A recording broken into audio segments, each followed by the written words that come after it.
नमस्कार, अपना उत्तराखंड में आप सभी का स्वागत है। मैं हूं नीलू। करते हैं खबरों की शुरुआत। तो 21 जून को 11वां अंतर्राष्ट्रीय योग दिवस मनाया जाएगा, जिससे पहले आज देहरादून में मुख्यमंत्री आवास पर एक योग शिविर का आयोजन किया गया, जिसमें सीएम पुष्कर सिंह धामी ने हिस्सा लिया, योगाभ्यास किया और इस अवसर पर मुख्यमंत्री ने प्रदेशवासियों को योग को अपनी दिनचर्या में हिस्सा बनाने की अपील की। साथ ही सीएम ने कहा कि उत्तराखंड योग और ऋषि मुनियों की भूमि है और उत्तराखंड को योग और वेलनेस की राजधानी बनाने के लिए सरकार नई योग नीति लाई है। इससे योग से रोजगार के अवसर बढ़ाने पर जोर दिया जा रहा है।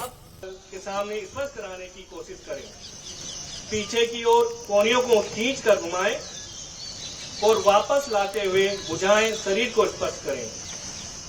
पीछे से आगे की ओर इसी प्रक्रिया को यानी दाएं हथेली दाएं कंधे।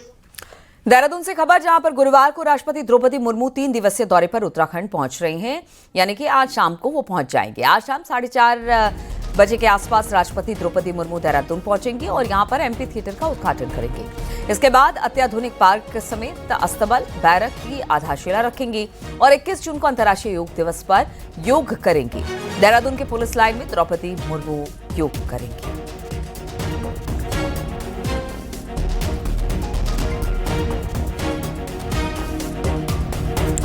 देहरादून में सूत्रों के हवाले से बड़ी खबर आ रही है, जहां पर आज पंचायत चुनाव को लेकर अधिसूचना जारी हो सकती है। शासन आज राज्य निर्वाचन आयोग को आरक्षण प्रस्ताव सौंप सकता है। इसके बाद राज्य निर्वाचन आयोग चुनाव तारीखों का ऐलान आज कर सकता है। तो पंचायत में आरक्षण की सूची जारी हो चुकी है। अब बताया जा रहा है कि बहुत जल्द अब इसे लेकर जो अधिसूचना है उसे जारी कर दिया जाएगा। आज बताया जा रहा है कि हो सकता है पंचायत चुनाव को लेकर अधिसूचना जारी हो जाए। शासन आज राज्य निर्वाचन आयोग को आरक्षण प्रस्ताव सौंप सकता है, जिसके बाद राज्य निर्वाचन आयोग चुनाव तारीखों का ऐलान भी कर देगा।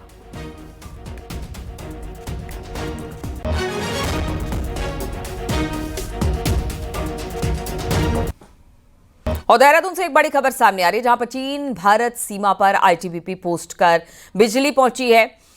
चीन सीमा से लगे 43 पोस्ट अब जगमग होंगे। सीमा के 8 गांव के 882 घरों में भी अब बिजली पहुंचेगी। ग्रिड आधारित बिजली आपूर्ति के लिए टेंडर प्रोसेस पूरा हुआ। उत्तरकाशी और पिथौरागढ़ जिले के हैं ये सभी 8 गांव। वाइब्रेंट विलेज और बॉर्डर आउटपोस्ट योजना के तहत काम किया गया। सीएम पुष्कर सिंह धामी ने इस बात की जानकारी दी है।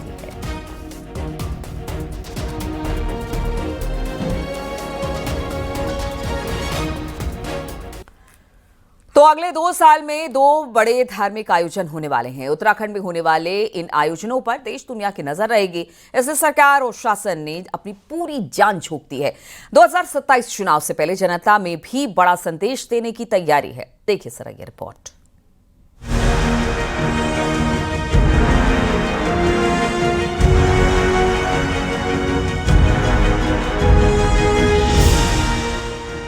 बारह साल में होने वाली नंदा देवी राजजात की तैयारी की मीटिंग मुख्यमंत्री धामी ने दिल्ली से की। गढ़वाल कुमाऊं के साथ हिमाचल तक में नंदा देवी आराध्य देवी है। 2026 में होने वाली राजजात की तैयारी में सरकार कोई कसर नहीं छोड़ना चाहती। तो चुनावी साल 2027 में हरिद्वार में अर्धकुंभ होना है। धर्म नगरी में देश दुनिया के लोगों का जमावड़ा लगेगा। तो इस आयोजन के साथ संदेश प्रदेश की जनता में भी जाएगा। सरकार बीजेपी की है और दोनों आयोजन धर्म से जुड़े हैं।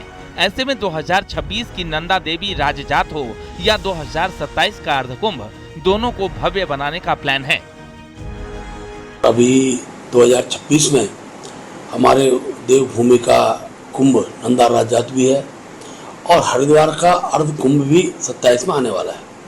ये दोनों के दोनों जो आयोजन है, ये हमारे लिए बहुत ही एक प्रकार से मैं कहूँगा राज्य के सार्थक हित में है। 12 साल पहले हुई राजजात और 2016 में हुए अर्धकुंभ के दौरान उत्तराखंड में कांग्रेस सरकार थी। तो 2021 के पूर्ण कुंभ कोविड की वजह से सीमित रहा। ऐसे में 2027 के अर्धकुंभ के लिए सरकार अभी से तैयारी कर रही है। तो खबर है कि कुंभ के लिए 3500 करोड़ के बजट का प्रस्ताव दिल्ली भेजा जाएगा, ताकि अर्धकुंभ का बड़ा संदेश देश दुनिया में जाए। तो इनिशियल फेज में हमारे द्वारा एक प्लान तैयार होता है टेम्पररी वर्क्स का और परमानेंट वर्क्स का, और उसकी जो पूरी डिटेलिंग है उसको करते हुए एक प्रस्ताव जो है वो भारत सरकार को भी प्रेषित किया जाता है, जो प्रेषित कर दिया गया है। इसके अलावा जो प्रायोरिटी के काम होते हैं जो हमारे लिस्टेड हैं, जो कमिश्नर महोदय हैं उनके द्वारा जो अप्रूव्ड हैं, करीबन 15-16 काम है, उनकी DPR हम बना के फेज मैनर में शासन को प्रेषित कर रहे हैं। EFC होने के उपरांत उस पर भी कार्य चालू है। मतलब साफ है कि डबल इंजन के साथ बीजेपी सरकार दो बड़े धार्मिक आयोजनों को सफल बनाना चाहती है, तो दो बड़े आयोजनों के जरिए 2027 में कुंभ के साथ होने वाले विधानसभा चुनाव को भी साधना चाहती है। Dipankar Bhatt, news 18, Dehradun.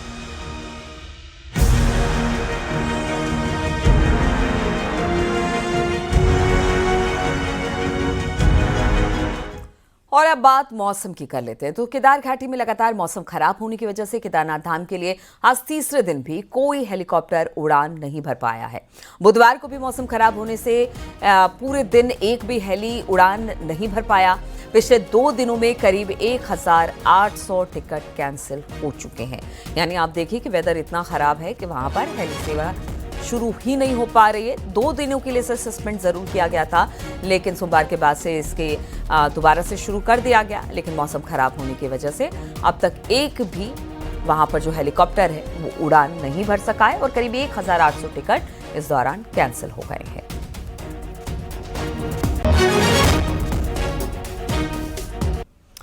High altitude में अपने आप को फिट रखने के लिए ITBP योग को अपना हथियार बना चुकी है।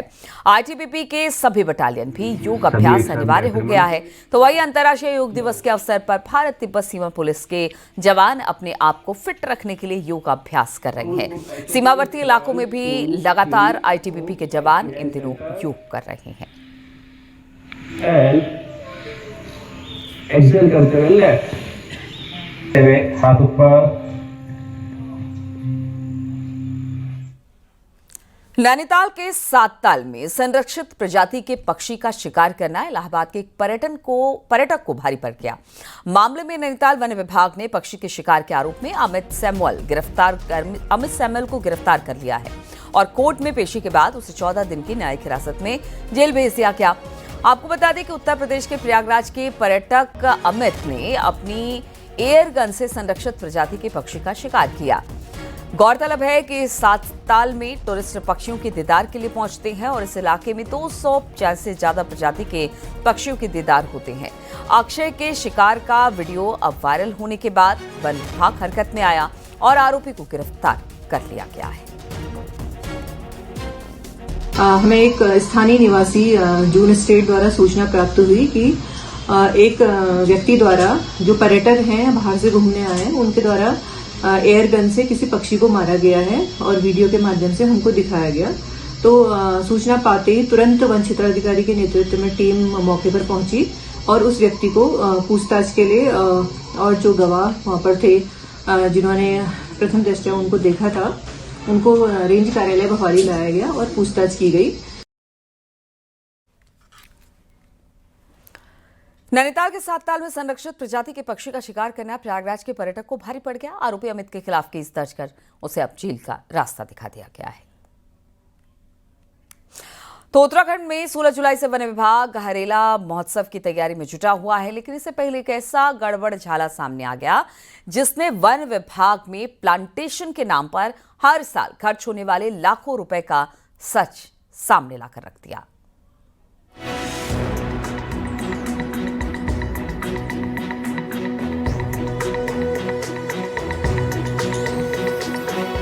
ये है वन विभाग का 1 हेक्टेयर क्षेत्र में कालसी में उगाया गया जंगल, जो प्लांटेशन में जापानी मियावाकी तकनीकी द्वारा तैयार किया गया है। इस जंगल में विभिन्न प्रजातियों के करीब 10,000 पौधे लगाए गए थे, जिनकी कुल लागत थी 14 लाख रुपए। लेकिन इस बीच देहरादून फॉरेस्ट डिवीजन ने इतने ही एरिया में इसी टेक्निक से प्लांटेशन का जो प्रस्ताव भेजा, उसकी लागत 52 लाख रुपए बता दी, जिस पर वन संरक्षक हल्द्वानी में कार्यरत CCF संजीव चतुर्वेदी ने सवाल उठा दिए और फॉरेस्ट चीफ को पत्र भेजकर जांच कराने की मांग की। देखिए, इसमें जब हमें पता चला इस बारे में तो हमने इसमें जांच करवाई है और जांच चल रही है। जांच के रिजल्ट्स आने के बाद इस पर जो भी अपेक्षित कार्रवाई है वो की जाएगी।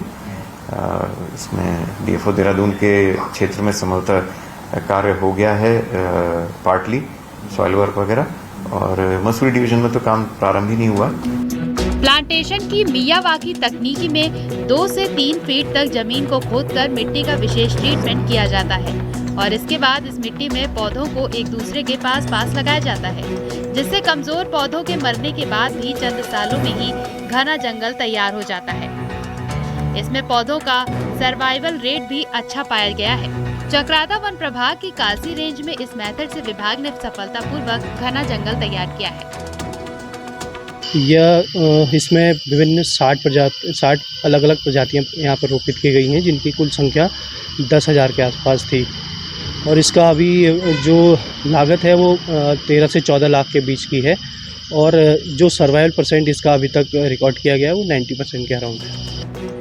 वन विभाग का प्लांटेशन और प्लांटेशन के नाम पर लाखों रुपए का खर्च हमेशा से सवालों के घेरे में रहा है। ये पहली बार है जब प्लांटेशन का प्रस्ताव सवालों के घेरे में है। यदि इसे आधार बनाकर अन्य डिवीजन में भी जांच की जाए तो गड़बड़ झाले का बड़ा खुलासा हो सकता है। कुलदीप चौहान के साथ देहरादून से सुनील नवप्रभात की रिपोर्ट।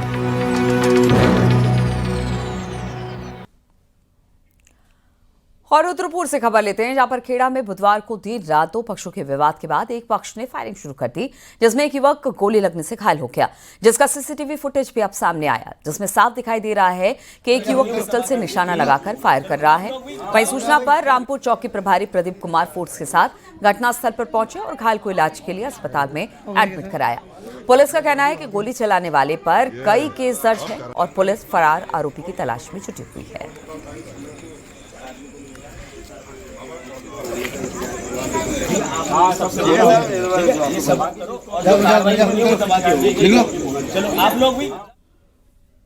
और उत्तराखंड में मौसम विज्ञान केंद्र ने 3 दिन तेज बारिश का अलर्ट जारी किया है। देहरादून, रुद्रप्रयाग, उत्तरकाशी, चमोली में बारिश का अलर्ट जारी किया गया। साथ ही मौसम विज्ञान केंद्र ने पहाड़ों में सफर करने के दौरान एहतियात बरतने की सलाह लोगों को दी है।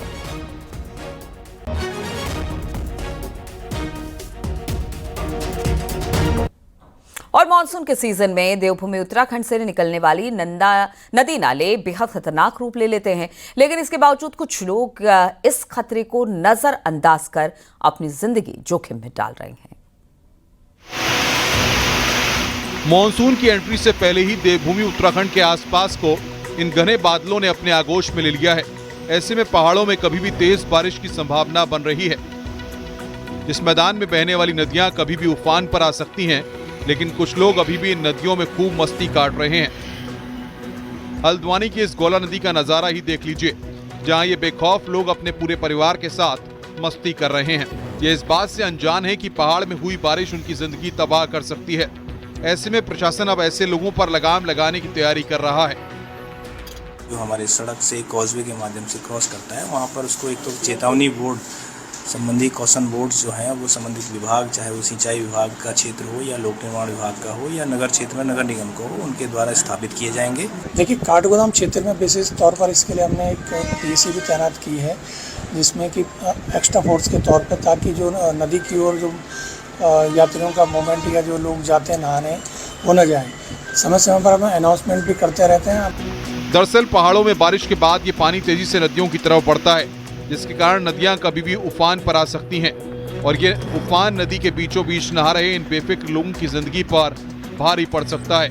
उत्तराखंड में पहले भी ऐसी कई घटनाएं हो चुकी हैं।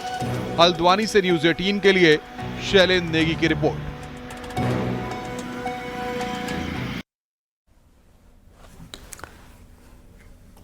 और अब तस्वीरें उत्तरकाशी के नौगांव से, जहां पर 2 किशोर नदी के तेज बहाव में बहते देखे जा सकते हैं। आजकल बरसात का मौसम, नदियों का जलस्तर तेजी से बढ़ रहा है। ऐसे में इस तरह की नदी में जाना जोखिम भरा हो सकता है, लेकिन इसके बाद भी कुछ लड़के इस तरह की हरकत करते देखे जा सकते हैं।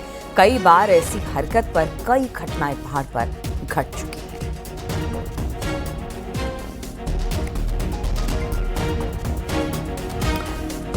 और मॉनसून कुछ ही दिनों में उत्तराखंड में दस्तक देने जा रहा है, जिसके लिए प्रशासन ने अपनी तैयारी शुरू कर दी है।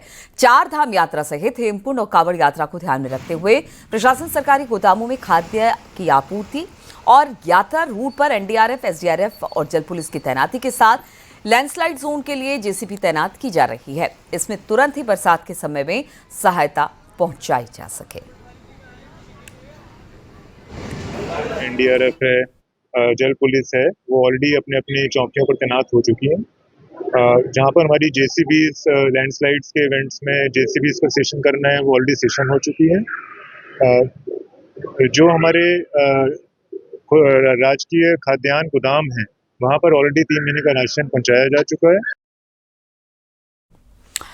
उत्तरकाशी में जानकी चट्टी में यमुनोत्री धाम पैदल मार्ग की तस्वीर सामने आई है, जो बारिश से कीचड़ में तब्दील हो चुका है। इससे घोड़े कच्चर पर आने जाने वाले यात्रियों को भारी परेशानी हो रही है। कीचड़ और फिसलन के कारण कोई भी घटना कभी भी हो सकती है। मॉनसून की दस्तक के साथ यात्रा व्यवस्था की भी पोल खुलनी शुरू हो गई है।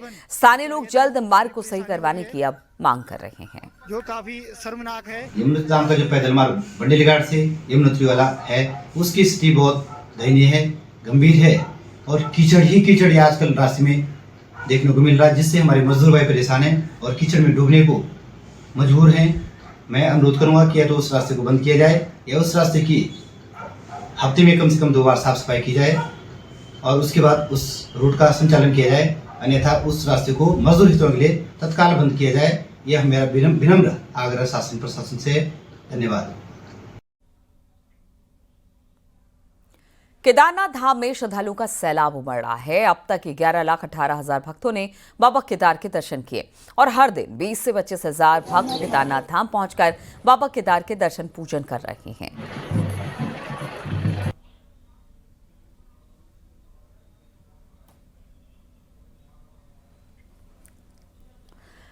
वहीं बद्रीनाथ धाम में श्रद्धालुओं का तांता लगा हुआ है और बद्रीनाथ धाम में अब तक 8,86,000 यात्री दर्शन कर चुके हैं, जो अपने आप में एक बड़ा रिकॉर्ड है। बुधवार को 16,000 तीर्थयात्री भगवान बद्री विशाल के दर्शन करने के लिए बद्रीनाथ धाम पहुंचे।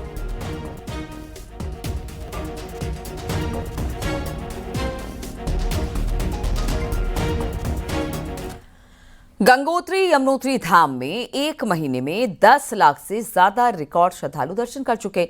यमुनोत्री धाम में 5 लाख तीर्थयात्री दर्शन कर चुके हैं, तो वहीं गंगोत्री धाम में 5 लाख से ज्यादा तीर्थयात्री अब तक दर्शन कर चुके हैं।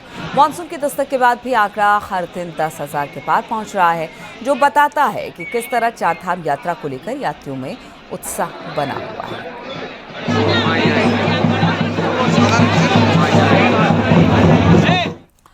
और 146 साल पुराना राष्ट्रपति का आशियाना अब जनता के लिए खुलने जा रहा है। जी हाँ, 21 एकड़ में फैले राष्ट्रपति निकेतन में बाघ योग ध्यान के लिए स्पॉट से लेकर लोगों को भारतीय सेना की 251 साल पुरानी रेजिमेंट पीबीजी के इतिहास को जानने समझने का मौका मिलेगा।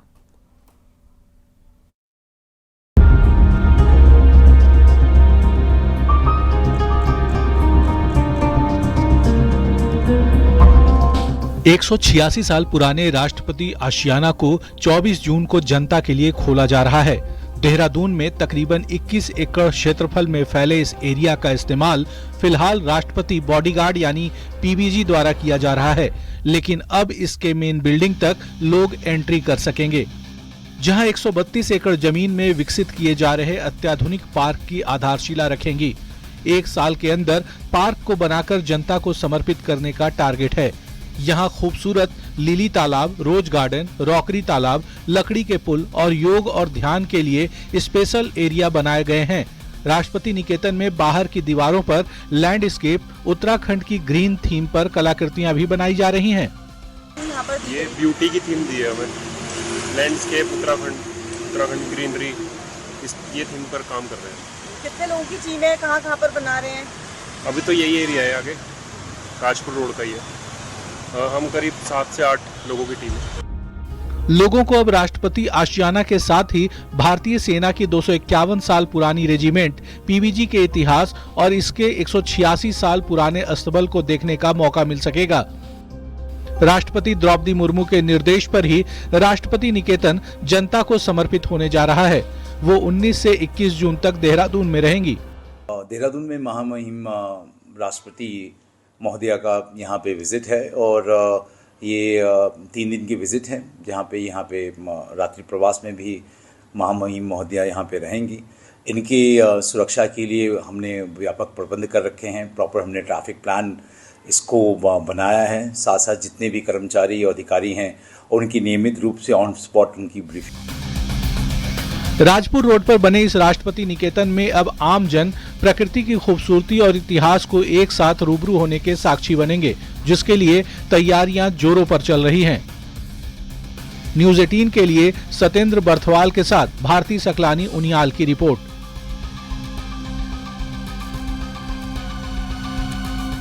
और अब देख लेते हैं पहाड़ टॉप 10। नैनीताल के उखलकांडा के जितेन बोरा हत्याकांड मामले में ग्रामीणों ने खंसियों थाने का घेराव किया है। मामले में आरोपियों पर कार्रवाई की मांग की गई है। अल्मोड़ा में महिला कल्याण और बाल विकास मंत्री रेखा आर्या ने आंगनबाड़ी और मिनी आंगनबाड़ी 562 वर्कर्स को नियुक्ति पत्र बांटे। ईरान और इसराइल के बीच हो रहे युद्ध में मंगलौर क्षेत्र से ईरान में कुछ छात्र नौकरी और यात्रा पर गए हुए थे। वहां लोग फंसे हुए हैं। फिलहाल फंसे हुए लोगों का डाटा अब तैयार किया जा रहा है। देहरादून के डीएम ने ऋषिकेश के राजकीय हॉस्पिटल का निरीक्षण किया, व्यवस्थाओं को चाक चौबंद करने के निर्देश दिए। उत्तरकाशी के बड़कोट पौंटी में पहली बार दिवसीय ध्यानी मिलन सम्मान समारोह का भव्य आयोजन किया गया, जिसमें सैकड़ों लोगों ने हिस्सा लिया। हरिद्वार में गंगा में अवैध खनन और नदी के आसपास स्टोन क्रशर स्थापित करने पर हाईकोर्ट सख्त है। कोर्ट ने गढ़वाल राइफल के कैप्टन से सुनवाई के दौरान चर्चा की।